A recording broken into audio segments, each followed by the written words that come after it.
YouTube के सभी दर्शकों को मेरा नमस्कार। आप सभी को राधे राधे, जय श्री कृष्ण। प्यारे बच्चों, कैसे हो आप सभी लोग? आपकी पढ़ाई कैसी चल रही है? आज के इस वीडियो में बेटा हम लेसन 4 को कंप्लीट करेंगे।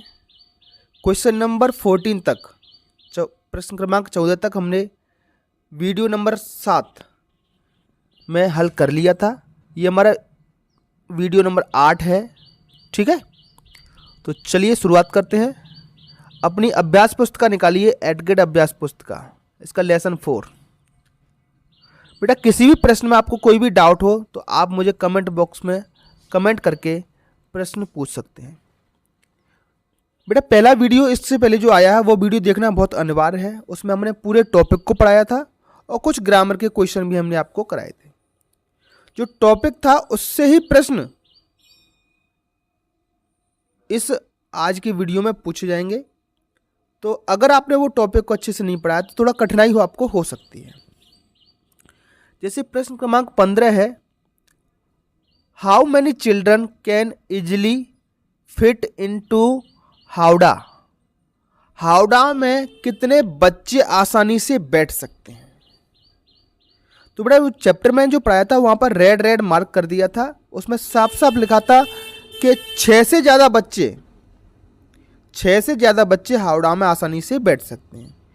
तो हम वही लिखेंगे, more than 6 children can easily, यहां से उतार दें, can easily fit into Howrah.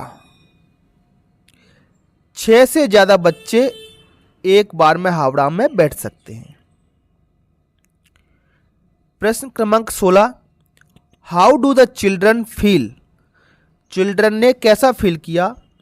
When Appu stands up, जब अप्पू खड़ा होता है, एंड स्टार्ट्स वॉकिंग, और चलना शुरू करता है।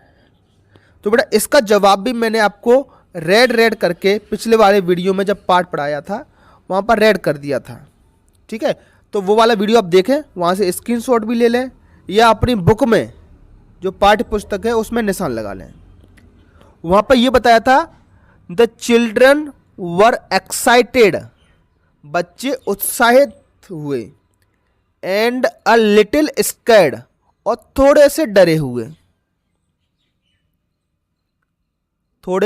हुए और उत्साहित।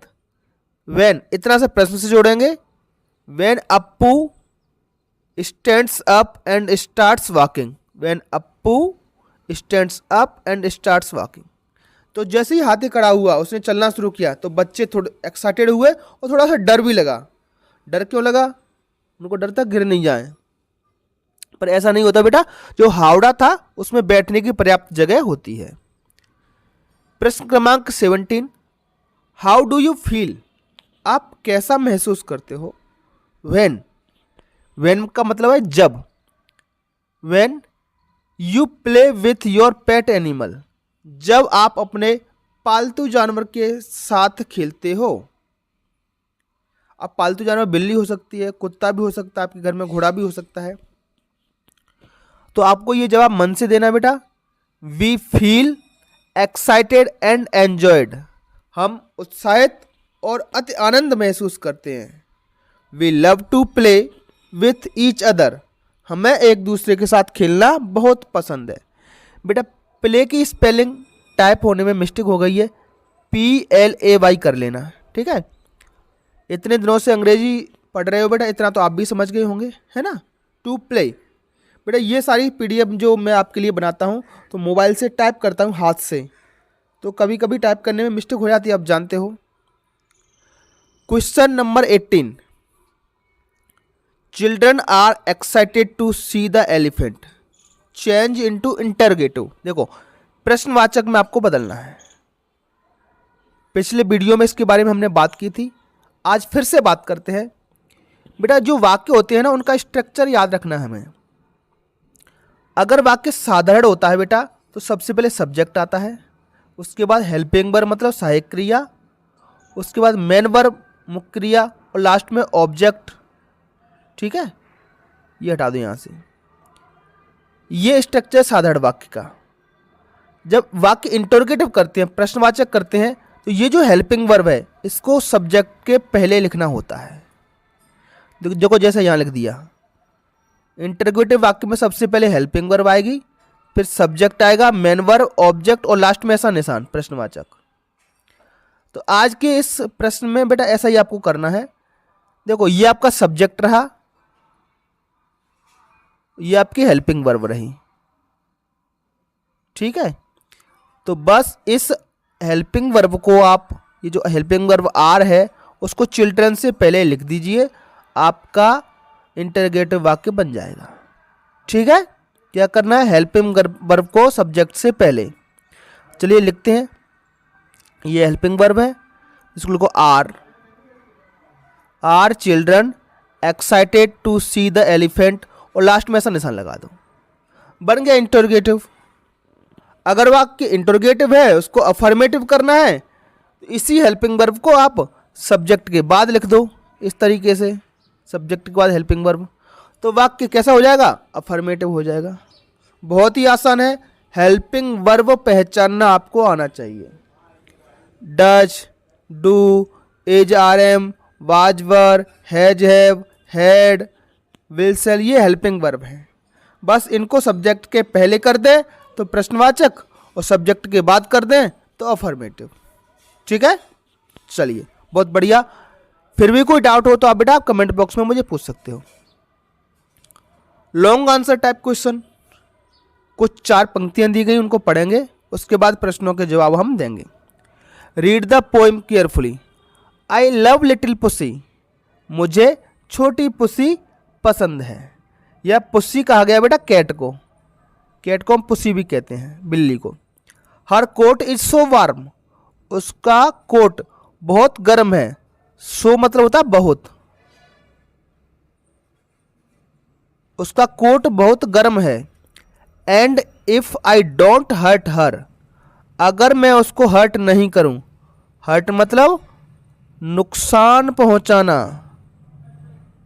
ठीक है, नुकसान पहुंचाना, अगर मैं उसको हर्ट नहीं करूं, she will do no harm, वो मुझे नुकसान नहीं करेगी। हार्म मतलब नुकसान। अब इसके बाद आपको प्रश्नों के जवाब देना है।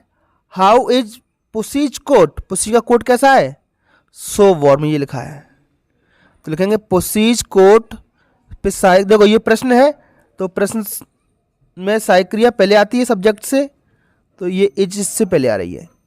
जब इसका जवाब देंगे तो अफर्मेटिव वाक्य होगा, तो पुसीज कोट के बाद में इज लगा देंगे, ये सहायक क्रिया। तो pussy's coat is so warm, pussy का कोट बहुत गर्म है। When is the pussy's harmless, pussy is harmless if I don't hurt her, pussy कोई नुकसान नहीं पहुंचाएगी अगर हम उसको हर्ट नहीं करें। वाक्य प्रश्न क्रमांक 3, what would you do after you saved a trapped in the bushes. Bushes का मतलब है झाड़ी। जब एक झाड़ी में फंसी हुई बिल्ली को देखते हो तो आप किस प्रकार से उसकी मदद करते हो। I will help her to come out, मैं उसकी बाहर आने में मदद करूंगा। अगला प्रश्न बहुत इंटरेस्टिंग है बेटा। सो दैट का यूज करना है इसमें। सो और बीच में कुछ इधर दैट लगा हुआ है, इसका मतलब होता है ताकि। The T is so hot, नहीं, इसका मतलब होगा बेटा इतना के, इतना okay. The T is so hot, तो हम सो भर देंगे इसमें। चाय इतनी गर्म है, इस दैट का मतलब के, इस सो का मतलब इतना। The T is so hot that nobody can drink it, कि इसे कोई नहीं पी सकता। चाय इतनी गर्म है कि इसे कोई नहीं पी सकता।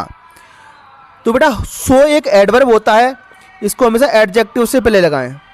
हॉट एडजेक्टिव है, इससे पहले सो लगा दें, दूसरे वाक्य की शुरुआत से पहले दैट लगा दें, तो वाक्य बन जाएगा the T is so hot that nobody can drink it. ये अलग वाक्य हो गया और ये एक अलग वाक्य हो गया, ठीक है, और दैट से दोनों वाक्य जुड़ गए।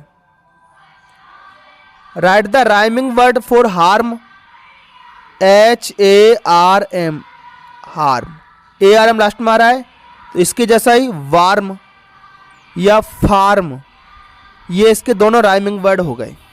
वार्म, वार्म मतलब गर्म, और फार्म, फार्म मतलब खेत। नेक्स्ट प्रश्न की तरफ बढ़ते हैं। Right a paragraph with the help of the picture given below.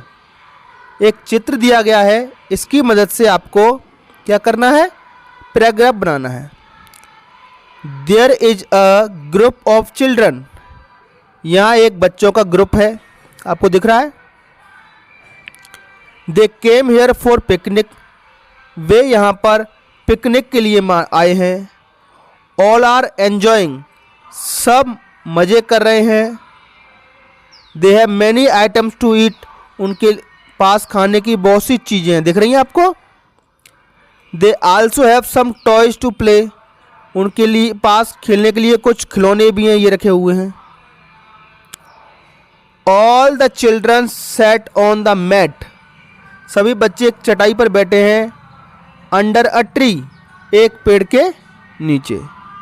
तो इसका स्क्रीनशॉट ले लीजिए प्यारे बच्चों। इस तरीके से आप चित्र के ऊपर चित्र देख करके पैराग्राफ लिख सकते हैं। तो बेटा आज की वीडियो में इतना ही, फिर मिलेंगे अगली क्लास में। तब तक के लिए आपका दिन शुभ हो। Have a nice day. Thank you and take care.